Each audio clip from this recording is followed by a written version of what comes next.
All right, folks, we're back. Chris Garlock and Michael Redmond with our latest AlphaGo versus the world. Hope you guys are enjoying these. And Michael, I think we have, do we have a new victim today? Is that correct? Yes, this is his first game. It's Tingyu Nandan. Um, and he was born in China, Shanghai, in Mm-hmm. 1996. So that makes him 20 years old. And he Wow. was a world champion. He was a world champion in 2013. And that was the Ing Cup. Ah, okay. I knew. And also he had some winning streaks in the Nongshim Cup. And uh, you know how that's important in these team tournaments. The Nongshim Cup is the one where they have 5 players from each country. Right. So winning seven game winning streaks, that's a big deal. You've Yeah. knocked out most of your opponent's teams. Yeah. Well, let's see how he does against Mr. AlphaGo or Ms. AlphaGo. Now, I think there was a name confusion because isn't there another player with a similar name? There's a player called Tingyu with a P, Ah. and that's his family name, Pan in English Ah, script. And this is Tingyu with an F, Fan. I see. And if you look at their names in characters, in Chinese script, they're completely different characters. Gotcha. But the one letter difference can be confusing, I suppose. Yeah. And People he can had a think it's Tingyu play. It was in one of the first games, I think, maybe yeah. in the first 10 games. Right. Right. So it's not a typo, folks. Really is a different player. So Different person, yes. all right. Let's check it out. All right, so AlphaGo is the black player. And I'm going to call this Master or AlphaGo's favorite opening Mm-hmm. because Master will play the star point and this 3-4 point. And Master changes its next move depending on how White plays, in this case, the lower left corner. So White's played a 3-4 point.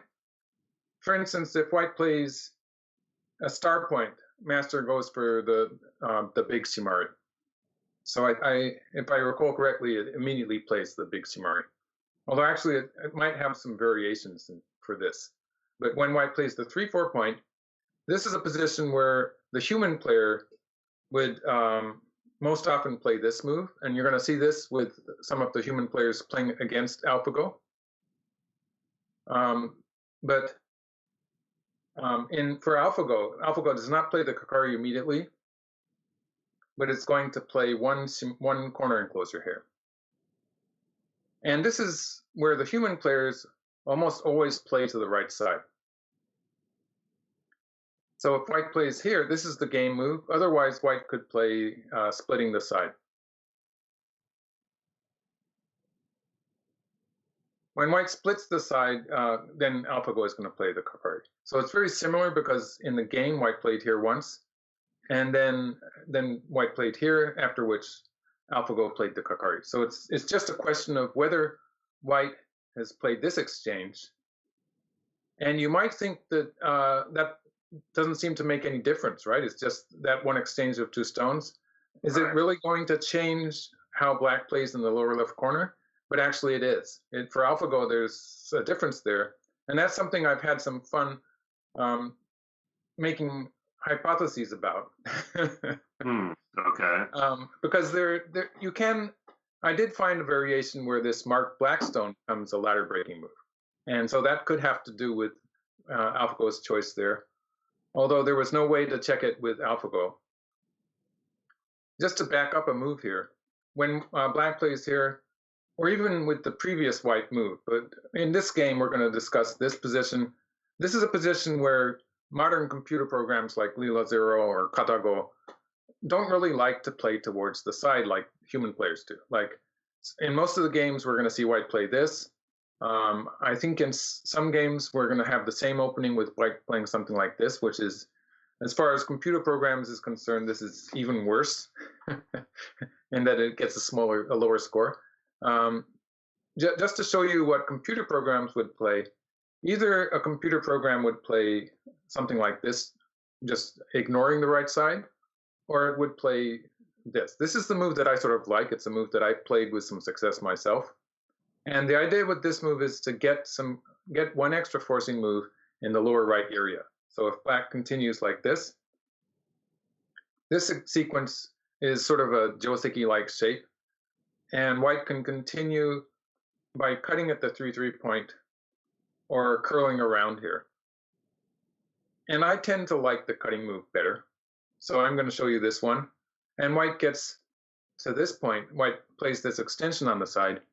And with this whole sequence here in the lower right, what white has gotten out of that is this one extra stone here, which was not there. For instance, if we go back, at this point, when white plays here, white does not have that stone in this vicinity. So it's that one stone difference that white gets in this variation,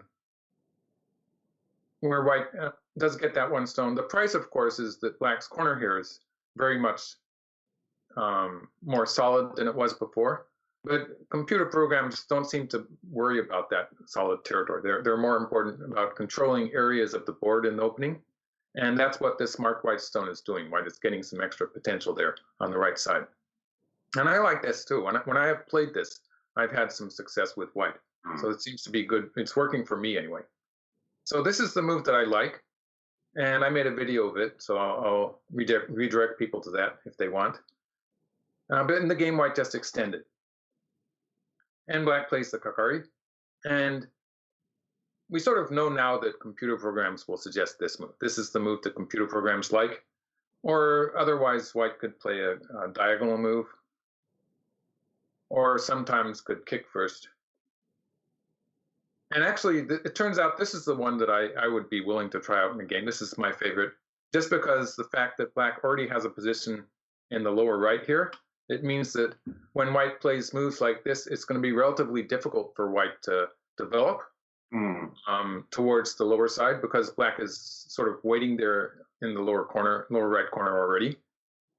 And so instead of taking the potential towards the side, I sort of like the idea of kicking and just getting a very solid position in the corner, finishing off that position for white.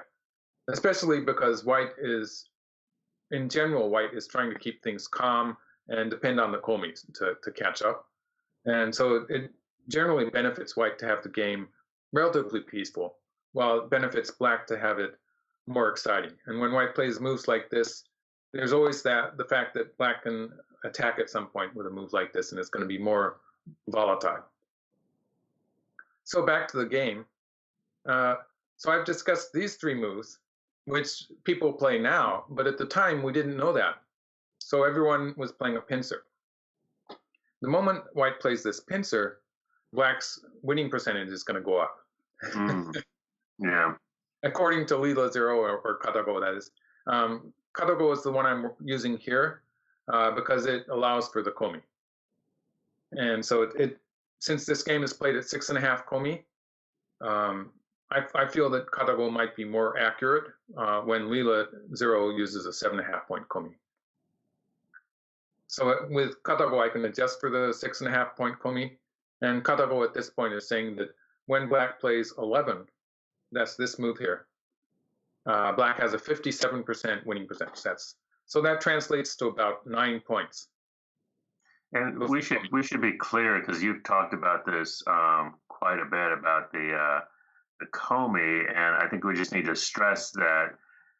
I mean, that's always important, certainly in professional games, where you guys are such sharp and accurate counters, but particularly with the AI, which has such deep reading power that it can get these half point wins.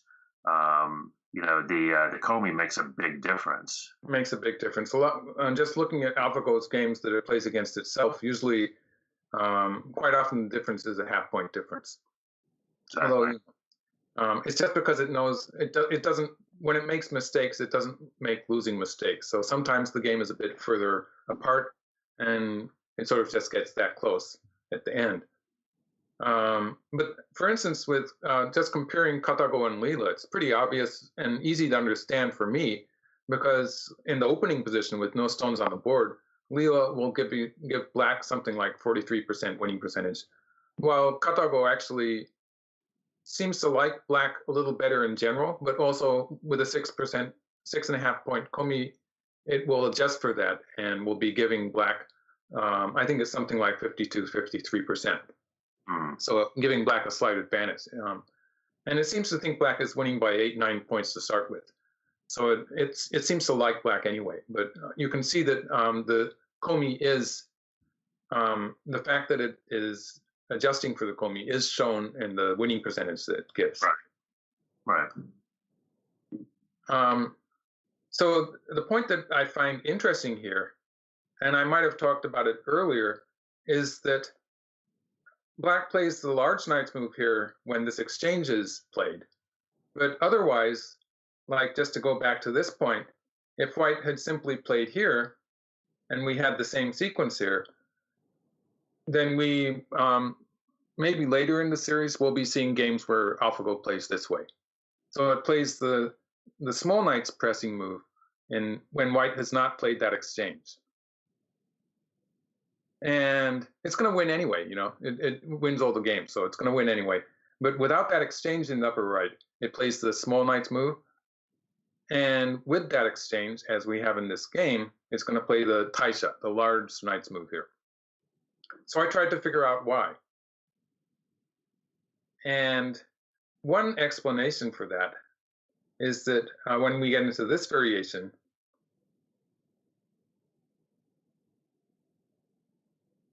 this is a pretty typical taisha variation. Mm-hmm. And usually you would have black playing here and white playing here, and the fight continuing in the center. But this does give black the opportunity to play here when the latter favors black. And the latter I'm talking about is, for instance, if white pushes through and plays here, black can play a double hane. And it's this ladder that, because of this black stone, it's going to favor black. I could try writing a line again. This time it was pretty straight. Nice. Sometimes I curve around a little. Yeah, they do. They go walkabout. Yeah. And the other variation for this one is if white tries cutting on the second line, it gets really bad because we get one of these stone killer tesujis. And white can actually play here, but black has this move, which wins the semi-eye. Nice. So, well, something like this. The general idea is that it's bad for white. In actual play, white would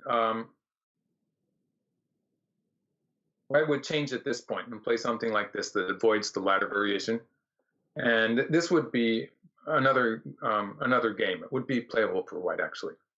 But this was my hypothesis as to why AlphaGo was playing this large knight's move when it had this stone, because I found this variation where that black stone in the upper right was a ladder breaking move.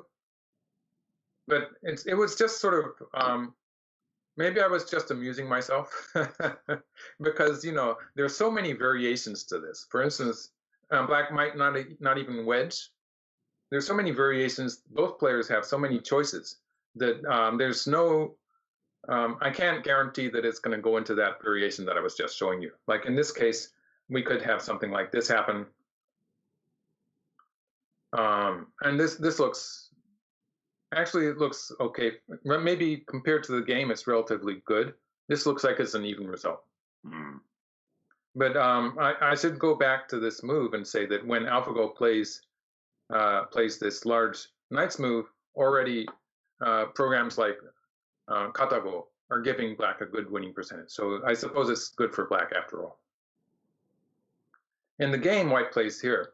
Now this move at this time in this opening and at this time in history, it was a very, very popular move.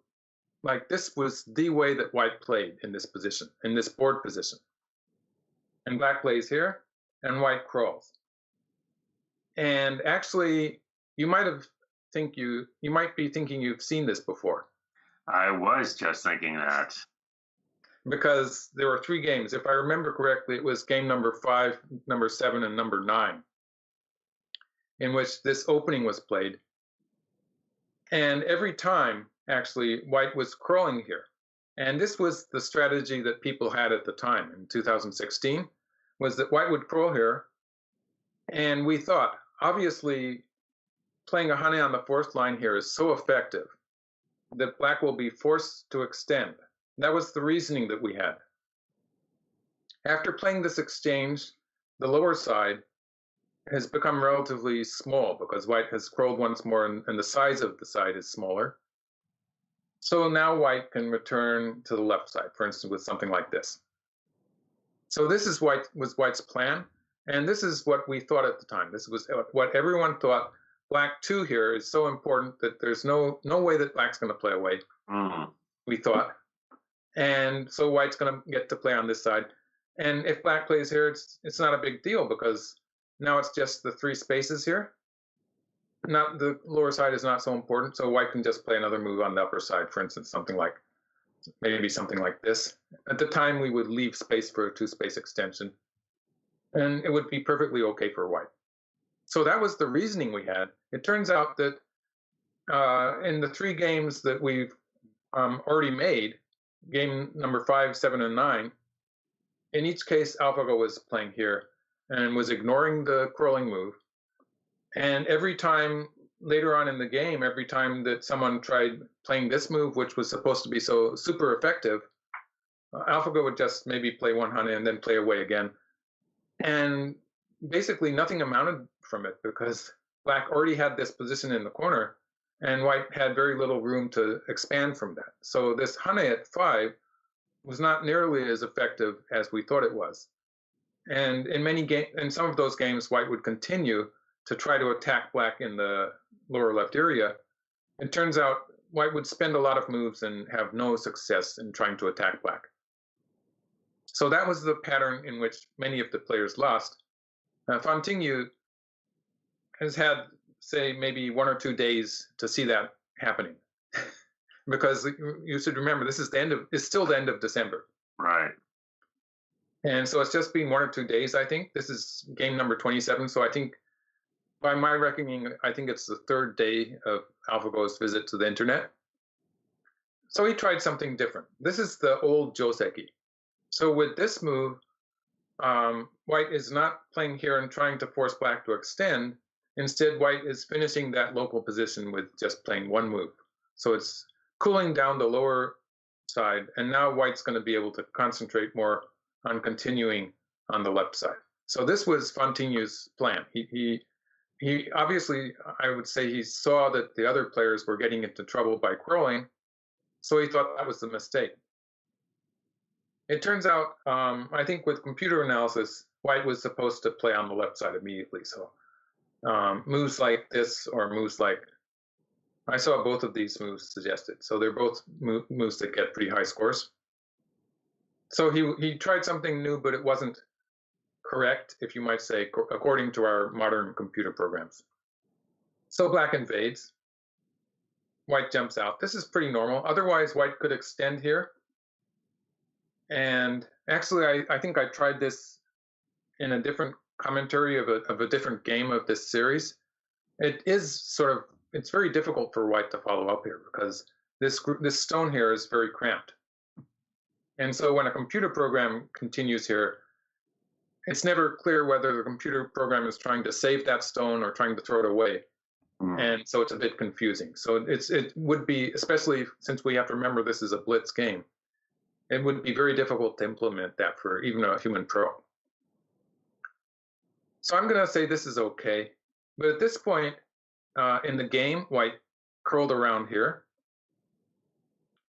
And this move lost some more points. So at this point, once white plays here, black's winning percentage is 61%. Oh, wow. And that's 12 points. And so what should white play? White should probably kick from the corner, just taking this corner territory. It's just very simple in the logic of it. The fact that white has just this one small territory here, and black has these 2 territories. A lot depends on what happens on the upper side. So in order to establish a lead in territory, white really has to take a stand on the upper side with something like this. In this case, white does have 3 territories that look like, each one looks like it could be up to 10 points, somewhere around 10 points, if they do become territories. So if white can keep the status quo, then it's just 2 territories for black, and the territory actually is pretty balanced. Of course, black will probably be trying stuff like black does have ideas to jump into the 3-3 point here, maybe starting with an attachment first. That's probably something we'll see in a different game. And black does have a potential attack in the center of the board. It's still good for black, but it would be better for white than the game. Because at this point, Kadawa is already giving black 60, what did I say, 65%? 61%, sorry, 61%. Yeah. And black slides here. So the slide here, taking away the corner territory. White caps and black plays here. And now it's 63%. It's closer to 13 points. Yeah. So actually, I think I remember this is the main move. And actually, sometimes I was seeing this move. It sort of differs from time to time. Somewhere on the upper side was important. Allowing black to take the upper side too was just bad for white. So at this point, it's really bad. I think there might have been 2 games that were very, very similar to this. Actually, this game is sort of unique in that Tingyu was trying a different thing here on the lower side. This is the move that makes this game a bit unique. Otherwise, everything is pretty similar. And black just gets this side and the corner. It's pretty clear that black is ahead. But since we do have a number of games that are very similar to this, maybe I could go a bit further. You think I have time to go a bit further into the game, Chris? Oh, sure. We were looking at some of the comments from our earlier ones, and folks like to see more. So let's give them a little bonus here. What do you say? I'll just show you the moves here because I haven't really deeply analyzed it yet. This time, that is. But this is actually a kind of a joseki position that was pretty common at the time. But AlphaGo, I think AlphaGo changed it a little bit by not trying to play the forcing move here, which actually complicates things a little bit. But again, we've seen AlphaGo curl on the second line before. Yeah, we have. Yeah, we curls have. on this time. And the last time we saw it, the white group on the outside, it was getting into trouble. I think that was Park Jungwon who got into trouble. He was many times world champion. It's going to happen in this game too. So just to give you a little preview here, white started a ko and switched to the lower right corner. So you can see it's going to be pretty exciting. But the result here is that black is going to sacrifice the corner, and already that white group is pretty much dead. And now the corner is in trouble. It gets pretty exciting in this game, actually. I'm going to have fun doing this because there's going to be a ko here. Oh dear. And black's going to get these 2 stones. This is sort of going to finish off the whole area here. So this whole area is going to be black territory. And black has sacrificed the upper left corner. But black gets this huge territory in the center. Obviously hopeless for white, but it was a very exciting game after that. But nothing went as the human player was trying to make it. Like everything was kind of unhappy for the human player in this whole fight. But it was exciting. Exciting. So we're looking for excitement and variety. So nice to have a new player and to see him trying some different things. So I think Tingyu is going to get another chance to play AlphaGo. So he's going to get a second chance later in the series. All right. That'll do it for today's edition. Hope you enjoyed it. Stay tuned. More to come, and we'll see you next time. Thanks for watching.